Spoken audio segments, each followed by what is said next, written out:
Handling fees அப்படின்னு சொல்லிட்டு லைட்டாக வந்து ஒன்று போட்டிருப்பாங்க. ₹1 ₹2 ₹5 ₹6 ₹25. இந்த கொஞ்சம் அதிகமாக கொடுக்குறீங்கல்ல, இதில் தான் இந்த கம்பெனி இயங்குது.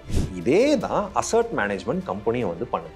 எக்ஸாம்பிள் வந்துட்டு 1% வந்துட்டு எக்ஸிட் லோட் அப்படின்னு வச்சுருந்தாங்கன்னா, ₹1000 வந்துட்டு நீங்கள் எடுக்கிறீங்க அப்படின்னு சொன்னால் எக்ஸிட் லோட் 1% அப்படின்னு இருந்தால் ₹10 வந்துட்டு நீங்கள் எக்ஸிட் லோடாக வந்து கொடுக்கணும். இதுதான் வந்துட்டு எக்ஸிட் லோட். அதாவது நீங்கள் ரெடீம் பண்ணுறப்போ உங்களுக்கு ₹1000 வராது, ₹990 தான் வரும். அதுதான் வந்துட்டு எக்ஸிட் லோட். ஒரு 6 மாசத்துக்கு முன்னாடி நம்ம அரவிந்த் சுவாமி சார் வந்து ஒரு இன்டர்வியூல சைக்காலஜி ஆஃப் மணி அப்படிங்கிற அந்த ஒரு புத்தகத்தை பத்தி பேசியிருந்தாரு.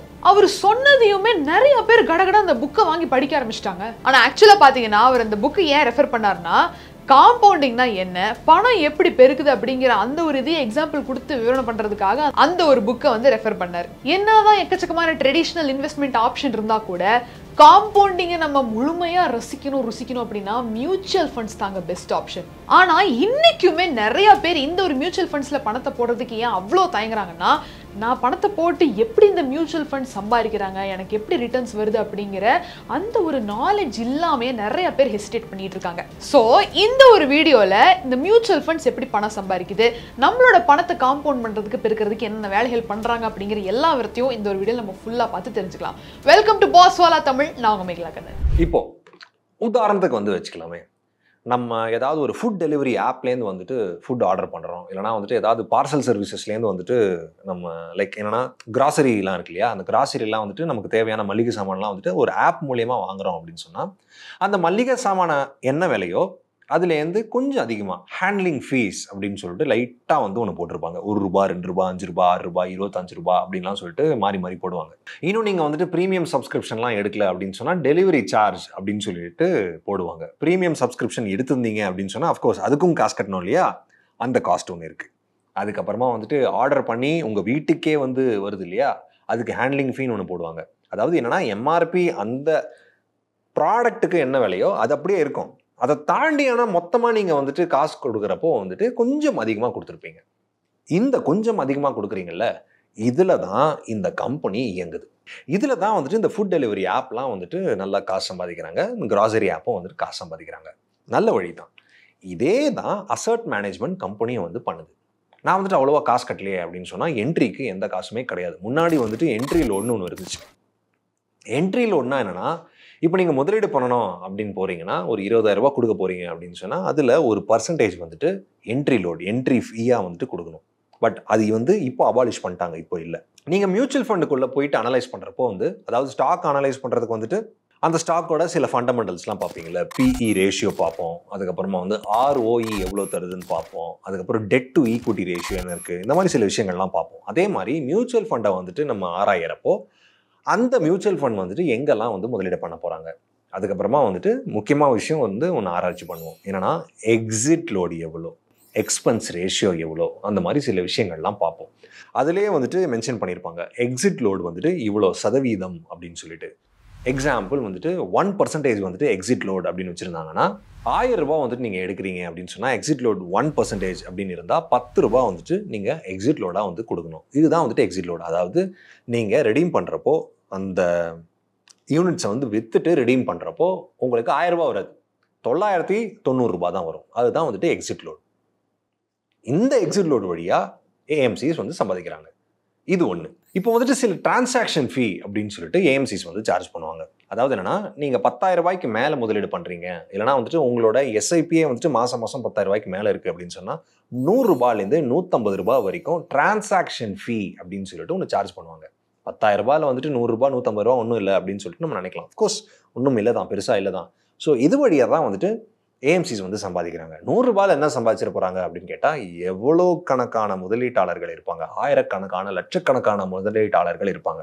ஸோ அவங்கக்கிட்டேருந்து வர டிரான்சாக்ஷன் ஃபீலாம் வந்துட்டு இவங்களுக்கு அவங்களோட ஃபண்ட் மேனேஜ் பண்ண, அவங்களோட கம்பெனியை இயக்கிறதுக்கு வந்துட்டு ஒரு பெரிய அங்கமாக இருக்கும். அப்புறமா எக்ஸ்பென்ஸ் ரேஷியோ அப்படின்னு சொல்லிட்டு நம்ம ஒரு கம்பெனியில் பார்ப்போம். அதாவது இந்த மியூச்சுவல் ஃபண்டில் நான் முதலீடு பண்ணலாமா வேணாமா அப்படிங்கிற முடிவு வந்துட்டு அந்த மியூச்சுவல் ஃபண்டோட எக்ஸ்பென்ஸ் ரேஷியோவை பார்த்து தான் வந்துட்டு நான் எடுப்பேன். அதாவது ஒரு கம்பெனியில் எக்ஸ்பென்ஸ் ரேஷியோ கம்மியாக இருக்குது அப்படின்னு சொன்னால் அதில் தான் நான் முதலீடு பண்ணுவேன். ஏன் அப்படின்னு சொன்னால் எக்ஸ்பென்ஸ் ரேஷியோனா என்ன நம்ம புரிஞ்சுக்கணும்.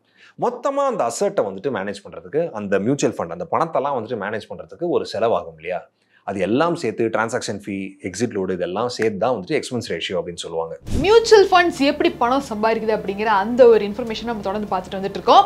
ஆனால் மியூச்சுவல் ஃபண்ட்ஸை பற்றி நீங்கள் இன்னும் டீட்டெயில்டாக தெரிஞ்சுக்கணும் அப்படின்னு ஆசைப்பட்டீங்கன்னா இந்த ஒரு வீடியோ மட்டும் கண்டிப்பாக பத்தாது. கண்டிப்பாக நம்ம பாஸ்வால் டவுன்லோட் பண்ணி இதுக்காகவே பிரத்யேகமாக வடிவமைச்சிருக்கக்கூடிய அந்த ஒரு மியூச்சுவல் ஃபண்ட்ஸ் கோர்ஸை செக் பண்ணி பாருங்க. இப்போ வாங்க ஃபுல் வீடியோ பார்த்துட்டு வந்துருவோம். இந்த எக்ஸ்பென்ஸ் ரேஷியோவை எப்படி வந்துட்டு கணக்கிடுறாங்க அப்படின்னு சொன்னால், எவ்வளோ செலவாயிருக்கு, அதுக்கப்புறமா அசட் அண்டர் மேனேஜ்மெண்ட் AUM எவ்வளோ இருக்குது, இதெல்லாம் சேர்த்து டிவைட் பண்ணி எக்ஸ்பென்ஸ் ரேஷியோ கால்குலேட் பண்ணுவாங்க. நீங்கள் வந்துட்டு பார்த்துருந்தீங்க அப்படின்னு சொன்னால், இப்போது ஒரு மியூச்சுவல் ஃபண்டில் இன்வெஸ்ட் பண்ணுறீங்க. நீங்கள் ஆல்ரெடி இன்வெஸ்ட் பண்ணுறவங்களா இருந்தால் நான் சொல்கிற எக்ஸாம்பிள் புரியும், அப்படி இல்லைனாலும் நீங்கள் தெரிஞ்சுக்கோங்க.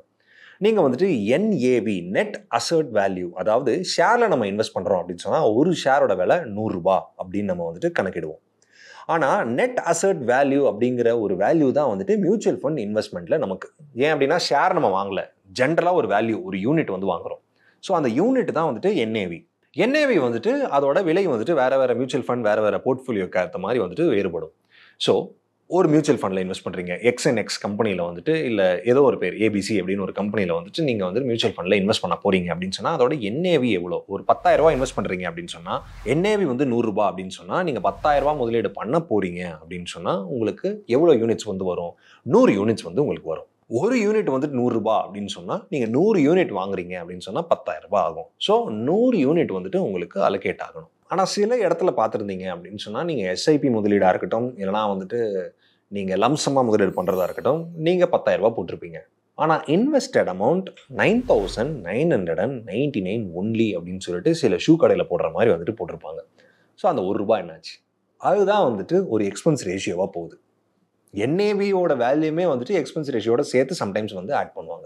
இப்போ இந்த எக்ஸ்பென்ஸ் ரேஷியோ அப்படின்னு சொல்கிறோம்ல, இது வந்துட்டு மியூச்சுவல் ஃபண்டில் வந்துட்டு இன்னும் 2 வகையான மியூச்சுவல் ஃபண்ட் இருக்குது. என்னன்னா ரெகுலர் பிளான் அப்படின்னு சொல்லிட்டு ஒன்று இருக்குது, அதுக்கப்புறம் டைரக்ட் பிளான் அப்படின்னு சொல்லிட்டு ஒன்று இருக்குது. இது என்னங்கிறத வந்து நம்ம அப்புறமா டீட்டெயிலாக பார்க்கலாம். ரெகுலர் பிளானில் எப்போவுமே எக்ஸ்பென்ஸ் ரேஷியோ அதிகமாக இருக்கும். இதுக்கான காரணம் என்னென்னா, நீங்கள் ரெகுலர் பிளானில் என்ன பண்ண போகிறீங்க அப்படின்னு சொன்னால், ஒரு மியூச்சுவல் ஃபண்ட் கம்பெனியில் வந்துட்டு இன்வெஸ்ட் பண்ண போகிறீங்க, இதெல்லாம் வந்துட்டு ஓகே. ஆனால் இந்த ரெகுலர் பிளானை நீங்கள் ஒரு டிஸ்ட்ரிபியூட்டர் வழியாக தான் வாங்க முடியும். அதாவது நம்ம ஒரு இன்சூரன்ஸ் வந்துட்டு ஒரு இன்சூரன்ஸ் ஏஜென்ட் வழியாக வாங்குற மாதிரி மியூச்சுவல் ஃபண்டுக்குன்னு மியூச்சுவல் ஃபண்ட் டிஸ்ட்ரிபியூட்டர்ஸ்னு ஒன்று இருப்பாங்க. AMC வந்துட்டு வச்சிருக்கிற ஆட்கள் வந்துட்டு ஃபண்ட் மேனேஜர்ஸ். எல்லா மியூச்சுவல் ஃபண்டுக்குமே வந்துட்டு இந்த ஃபண்ட் மேனேஜர்ஸ் முக்கியம். அந்த ஃபண்ட் மேனேஜர்ஸ் தான் வந்து நம்மளோட ஃபண்டை மேனேஜ் பண்ண போகிறாங்க. இந்த டிஸ்ட்ரிபியூட்டர் என்ன பண்ணுவாங்க அப்படின்னா, கிட்டத்தட்ட ஒரு ஸ்டாக் புரோக்கர் மாதிரி. எந்த மியூச்சுவல் ஃபண்ட் பெஸ்ட்டு, உங்களோட திட்டம் என்ன, உங்களோட குறிக்கோள் என்ன, உங்களோட நோக்கம் என்ன அப்படிங்கிறத பார்த்துட்டு கரெக்டான மியூச்சுவல் ஃபண்டை சஜஸ்ட் பண்ணுவாங்க. கரெக்டான மியூச்சுவல் ஃபண்டில் உங்களை முதலீடு பண்ண விடுவாங்க. ஸோ இந்த டிஸ்ட்ரிபியூட்டரும் வந்து இதில் இன்வால்வ் ஆவாங்க. அதனால அவங்களுக்கான கமிஷன் சார்ஜும் இருக்குது. நம்ம கொடுக்க வேணாம், AMC கொடுக்கும். இருந்தாலும் அது எங்கே சார்ஜ் பண்ணுவாங்க, நமக்கு தான் சார்ஜ் பண்ணுவாங்க. ஸோ அதனால் நீங்கள் டிஸ்ட்ரிபியூட்டர் வழியாக போனீங்க அப்படின்னு சொன்னால் எக்ஸ்பென்ஸ் ரேஷியோ கொஞ்சம் அதிகமாக இருக்கும். AUM அப்படின்னா என்னென்னா அசட் அண்டர் மேனேஜ்மெண்ட் அப்படின்னு சொல்லுவாங்க. அதாவது மொத்தம் எவ்வளோ பணம் வந்துட்டு அந்த பர்டிகுலர் AMC வந்துட்டு கையாளுறாங்க அப்படிங்கிறதா வந்துட்டு அசட் அண்டர் மேனேஜ்மெண்ட். இப்போது அசட் அண்டர் மேனேஜ்மெண்ட் நம்ம ஒரு பக்கம் வச்சுக்கலாம். இன்னொன்று வந்துட்டு ஈக்விட்டி சம்பந்தமான மியூச்சுவல் ஃபண்ட். ஈக்விட்டி சம்பந்தமான மியூச்சுவல் ஃபண்ட்னா என்ன, டைரக்டாக பங்குச்சந்தையில் முதலீடு பண்ணுறது. ஸோ இந்த பங்குச்சந்தையில் முதலீடு பண்ணுற மியூச்சுவல் ஃபண்டோட TER, டோட்டல் எக்ஸ்பென்ஸ் ரேஷியோ எவ்வளோ இருக்கும் அப்படின்னு புரிஞ்சுக்கலாம். அதே மாதிரி மற்ற திட்டங்களில் மற்ற ஸ்கீம்ஸில் வந்துட்டு இந்த TER வந்துட்டு எவ்வளோ இருக்கும் அப்படிங்கிறது வந்து சின்ன டேபிள் மூலமாக நம்ம புரிஞ்சுக்கலாம். அசட் அண்டர் மேனேஜ்மெண்ட் வந்துட்டு 50,000 கோடிக்கும் அதிகமாக இருக்குது அப்படின்னு சொன்னால் TER ஈக்விட்டி ஃபண்டுக்கு வந்துட்டு எவ்வளோ இருக்கும் அப்படின்னா 1.05% இருக்கும். அதே மற்ற திட்டங்களுக்கு எவ்வளோ இருக்கும் அப்படின்னு சொன்னால் 0.8% மட்டுமே இருக்கும். ஸோ மற்ற திட்டங்களுக்கு எக்ஸ்பென்ஸ் ரேஷியோ கம்மி. இப்போ அசட் அண்டர் மேனேஜ்மெண்ட் வந்து 10,000 கோடியிலேருந்து 50,000 கோடிக்கு உள்ளே இருக்குது அப்படின்னு சொன்னால் ஈக்விட்டிக்கு TER எவ்வளோ இருக்கும்னு நம்ம பார்க்கலாம். இதை நம்ம டேரெக்டாக பார்க்குறத விட ஒரு சின்ன ஒரு ஃபார்முலா வந்து சொல்கிறேன். என்னன்னா, ஒவ்வொரு 5,000 கோடி வந்துட்டு அசட் அண்டர் மேனேஜ்மெண்ட், அதாவது மொத்த பணம் வந்துட்டு கையாளுறாங்க இல்லையா, அந்த மொத்த பணத்தில் 5,000 கோடி ரூபாய் இன்க்ரீஸ் ஆக ஆக நம்மளோட எக்ஸ்பென்ஸ் ரேஷியோவில் 0.05% வந்துட்டு கம்மியாகிட்டே போகும். அதாவது பணம் அதிகமாக இருந்துச்சு அப்படின்னு சொன்னால் எக்ஸ்பென்ஸ் ரேஷியோ கம்மி. பணம் கம்மியாக கம்மியாக, அதாவது அசட் அண்டர் மேனேஜ்மெண்ட் வந்து கம்மியாக கம்மியாக எக்ஸ்பென்ஸ் ரேஷியோ லைட்டாக அதிகமாகிட்டே போகும். ஸோ நம்ம அடுத்த ஒரு கால்குலேஷனில் புரிஞ்சுக்கலாம். இப்போது மொத்த அசட் எவ்வளோ இருக்குது அப்படின்னு சொன்னால் 5,000 கோடியிலேருந்து 10,000 கோடி ரூபாய் வந்துட்டு AUM இருக்குது அப்படின்னு சொன்னால் ஈக்விட்டிக்கு TER எவ்வளோ இருக்கும் அப்படின்னு சொன்னால் 1.50% இருக்கும். இதே மற்ற திட்டங்களுக்கு 1.25% இருக்கும். இதே நம்ம 2000 கோடியிலேருந்து 5000 கோடி ரூபா வந்துட்டு அசெட் அண்டர் மேனேஜ்மெண்ட் இருக்குது அப்படின்னு சொன்னால் 1.6% இருக்கும். மற்ற திட்டங்களுக்கு வந்துட்டு 1.35% இருக்கும்.